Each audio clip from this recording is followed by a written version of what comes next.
Hello दोस्तों, नमस्ते। मेरा नाम रविकांत भारती है। दोस्तों, उमर खालिद की गिरफ्तारी को 1 वर्ष हो गए। सितंबर 2020 में गिरफ्तार किया गया था और सितंबर 2021 4-5 दिनों बाद आने वाला है। इनके जीवन का 1 वर्ष लगभग 365 दिन चला गया और इनकी खता क्या थी आप जानेंगे तो बहुत ही आश्चर्य होगा।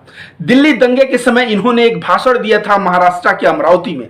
उस भाषण के जो अच्छे अच्छे हिस्से थे उसको छोड़ के और कट सट करके एक 2 मिनट का वीडियो बनाया गया था और उसी वीडियो के आधार पे इनकी गिरफ्तारी हुई। जब कोर्ट ने दिल्ली पुलिस से पूछा कि गिरफ्तारी का आधार क्या है, इसका सोर्स वीडियो क्या है, पूरा वीडियो कहां है, तो दिल्ली पुलिस ने कहा न्यूज 18 और रिपब्लिक भारत इस वीडियो को चलाए थे, उसी के आधार पर गिरफ्तार हुआ।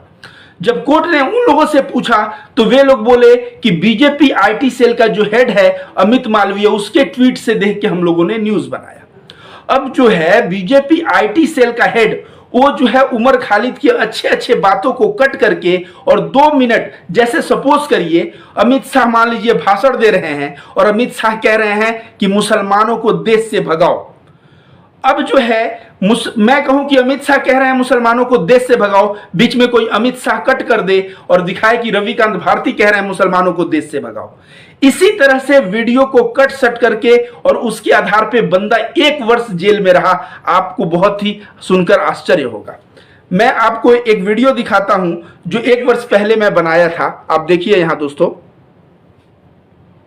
के तहत उमर खालिद को गिरफ्तार कर लिया गया।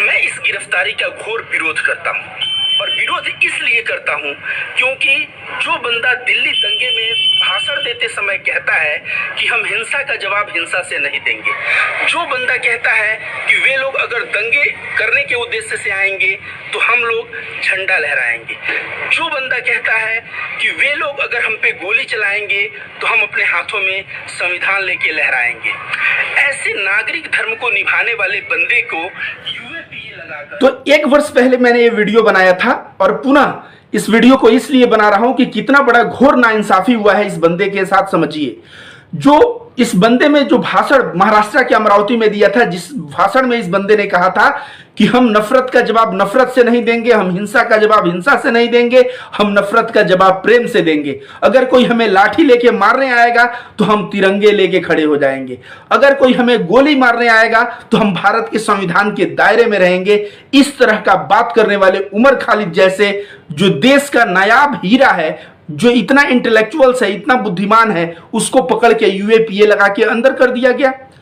मैं बता रहा हूं दोस्तों, दिल्ली पुलिस किसके इशारे पे कार्य करती है आप जरा समझिए। दिल्ली पुलिस इतने बेवकूफ नहीं है, उसके आला अधिकारी इतने बेवकूफ नहीं है कि वो सोर्स वीडियो या पूरा वीडियो न मांग के वो इसी के ऊपर एफआईआर करें। इनको ऊपर से दिल्ली पुलिस गृह मंत्रालय चलाता है और अमित शाह के निर्देश पे उमर खालिद के साथ ऐसा हुआ है। मैं कह रहा था ना, अफगानिस्तान में तालिबान तो अभी आया है, भारत देश में तालिबान 2014 में आ गया है। तालिबान का मतलब क्या? जो आदमी अच्छे हो उनके साथ अन्याय किया जाए। तो अच्छे नागरिकों के साथ अन्याय करने वाले सरकार को क्या तालिबान से कम कहा जा सकता है?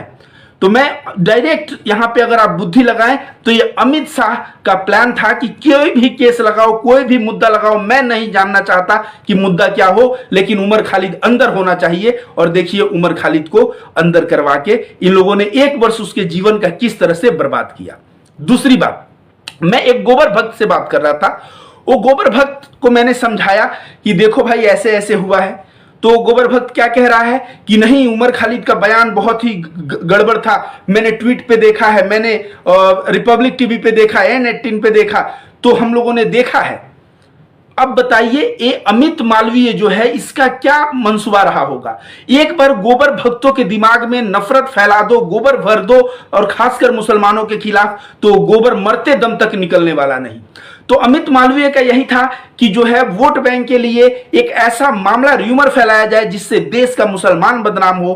और उमर खालिद का ये जो कट सट करके वीडियो इसने ट्विटर पे डाला और सारे गोबर भक्त जो है उसको शेयर किए और कहीं ना कहीं मुसलमान कौम और उमर खालिद को बदनाम करने का प्रयास किया गया। और जब कहते हैं ना कि ट्रूथ ट्रिम्स, अंत में देखिए जब जमानत की बात आई, जब सत्य की बात आई, तो किस तरह से गोदी मीडिया का पोल खुल गया, किस तरह से बीजेपी आईटी सेल का पोल खुल गया। तो यही सभी लोग दिल्ली पुलिस को कह रहे हैं गुनहगार है। मैं कह रहा हूं दिल्ली पुलिस बाद में गुनहगार है, पहले अमित शाह इस देश का जो गृह मंत्री है वो गुनहगार है। न्यायपालिका को क्या करना चाहिए, पहले तो पुलिस से बोलना चाहिए कि तुमने पूर्ण वीडियो क्यों नहीं दिखाया, और पुलिस के आला अधिकारियों के ऊपर एक्शन लेना चाहिए। और जब आला अधिकारियों के ऊपर एक्शन लिया जाएगा तो ठीक अमित शाह का नाम आएगा, फिर अमित शाह को पकड़ के अंदर कर देना चाहिए। जब देश का गृह मंत्री ही इस तरह का नाइंसाफी भरा काम करे तो आदमी को समझ जाना चाहिए। और उसी दंगे में हमारे देश के प्रधानमंत्री नरेंद्र मोदी देश के नागरिकों को कपड़े से पहचानते हैं, तो कहते हैं कि कपड़े से पहचान में आ जाते हैं दंगाई कौन है। तो जब देश का प्रधानमंत्री और देश का गृह मंत्री जो तड़ी पार हो, ये समझिए कि जो 2014 में ये लोग आए, 2014 में तालिबानी सत्ता भारत में आ चुकी थी, और इसलिए 2014 से चाहे वो आदिवासी के इंटेलेक्चुअल्स हो, चाहे वो दलितों के इंटेलेक्चुअल्स हो, चाहे वो मुसलमानों में कुछ इंटेलेक्चुअल्स हो, इंटेलेक्चुअल होना चाहिए जो कलम के बल पे लोगों का विचार बदल सकते हैं, जो भाषण के बल पे लोगों का विचार बदल सकते हैं। ऐसे लोगों के ऊपर यूएपीए लगा के अंदर किया गया है। जैसे सुधा भारद्वाज को देख लीजिए, जैसे आनंद तंतुमड़े को देख लीजिए, ऐसे तमाम लोगों को जो समाज में बदलाव करने का अच्छा पावर रखते हैं उनको पकड़ के अंदर कर दिया गया। अब देश किस दिशा में जा रहा है? जब तालिबान की शासन इस देश में 2014 में आई तो देश का दिशा क्या है? देश का दिशा आप सभी लोगों के सामने है। अभी चूड़ी केस में एक बंदा मुसलमान था, उसको मारा पीटा गया, और इसलिए मारा पीटा गया क्योंकि वो हिंदुओं के इलाके में चूड़ी बेचता था। और उन लोगों के ऊपर जब कार्रवाई हुई तो चूड़ी वाले के ऊपर, मध्य प्रदेश में बीजेपी गवर्नमेंट है, चूड़ी वाले के ऊपर कई संगीन जुर्म लगा दिए गए, जबकि उसको मार पीट के उसकी जान लेने वाले की जो प्रयास कर रहे थे उन लोगों के ऊपर हल्के फुल्के धारा लगाए गए।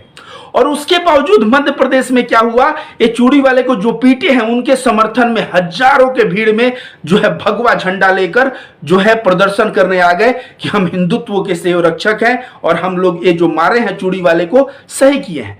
ये वही मध्य प्रदेश है जहां पे प्रज्ञा ठाकुर जो एक आतंकवादी है उसको लोकसभा में भेज दिया जाता है। तुम प्रज्ञा ठाकुर को तो लोकसभा में भेज सकते हो, लेकिन इस प्रज्ञा ठाकुर की 2 कौड़ी की औकात नहीं है कि बाबा साहब के संविधान के खिलाफ ये कोई भी कदम उठाए। अगर संविधान के खिलाफ कदम उठाएगी त्वरित त्यों ही इसको जेल भेज दिया जाएगा और इसकी बुद्धि ठिकाने आ जाएगी।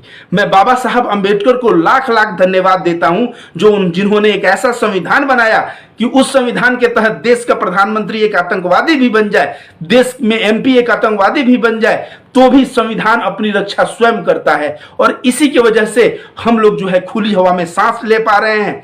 तो दोस्तों मैं एक चीज कह दूं कि उमर खालिद के साथ जो हुआ है वो नाइंसाफी, उसके जीवन का आप ही बताइए, आपके जीवन का 300 दिन कौन लाके देगा?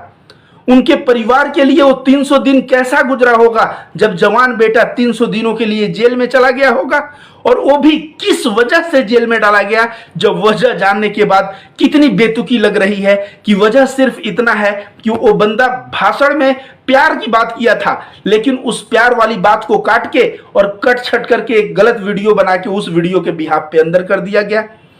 तो यही मैं कह दूं कि देश में तालिबानी शासन 2014 से आ रहा है, 2024 में इसे उखाड़ के फेंक देना है, नहीं तो देश में आए दिन लिंचिंग होगा। मैं कह रहा हूं इस देश को मोदी अगर और 10 साल रह गया तो देश को बर्बाद होने से कोई नहीं बचा सकता। इस देश में चाहे हिंदू हो चाहे मुसलमान सभी भूख से मरेंगे, चाहे हिंदू हो चाहे मुसलमान बेरोजगारी की डंडे ऑलरेडी खा रहे हैं, खाते रहेंगे। ऐसा हो जाएगा कि लॉ एंड ऑर्डर पूर्ण रूप से जैसे अफगानिस्तान में बर्बाद हुआ है बर्बाद हो जाएगा। जिस तरह से ये भगवा अभी रोड पे आ रहे हैं उस वक्त बंदूक लेके आपके घर घुस के आपके बहन बेटियों के साथ रेप कर सकते हैं, न आपकी जान की सुरक्षा रहेगी न आपकी माल की सुरक्षा रहेगी। तो अभी देश में ये जो कह रहे हैं ना विकास विकास विकास, मोदी जी का तो विकास हम लोगों ने देख लिया।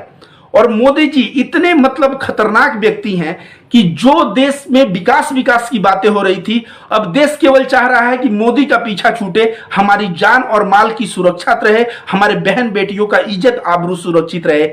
देश इस पे आ गया है। सोचिए, आज देश नहीं कहता कि हमें इंफ्रास्ट्रक्चर चाहिए, तो हमें सड़क चाहिए, तो हमें ये चाहिए, तो हमें पेट्रोल सस्ते चाहिए। आज कभी सुने हैं? क्योंकि लोग जो है इतना चाहते हैं कि किसी भी तरह से मोदी जी से अब मुक्ति मिले। और मोदी जी से मुक्ति अगर नहीं मिला तो मैं कह रहा हूं, मेरा अनाउंसमेंट, मैं रविकांत भारती के अनाउंसमेंट, 10 वर्ष बाद इस देश में जंगल राज होगा। ये जो है आपके घर बहन बेटियों चाहे हिंदू और मुसलमान को घर में घुस के ये जो गवर्नमेंट और इनके जो प्यादे और ये खासकर जो रैली मध्य प्रदेश में निकाल रहे हैं बलात्कारियों के खिलाफ, ऐसे लोग जो है लॉ एंड ऑर्डर को अपने हाथ में लेके आपकी जान माल और सारी चीजें, देश की पूर्ण रूप से संविधान के हर एक चीज की हत्या हो जाएगी। इसलिए आप लोगों को सुधारना पड़ेगा, चेतना पड़ेगा, और नहीं चेते तो कोई बात नहीं है। जब आपके बेटे भीख मांगेंगे, भूख से मरेंगे, उनकी जान माल की जो है सुरक्षा नहीं रहेगी, तो शायद उस वक्त आपकी बुद्धि खुल जाए।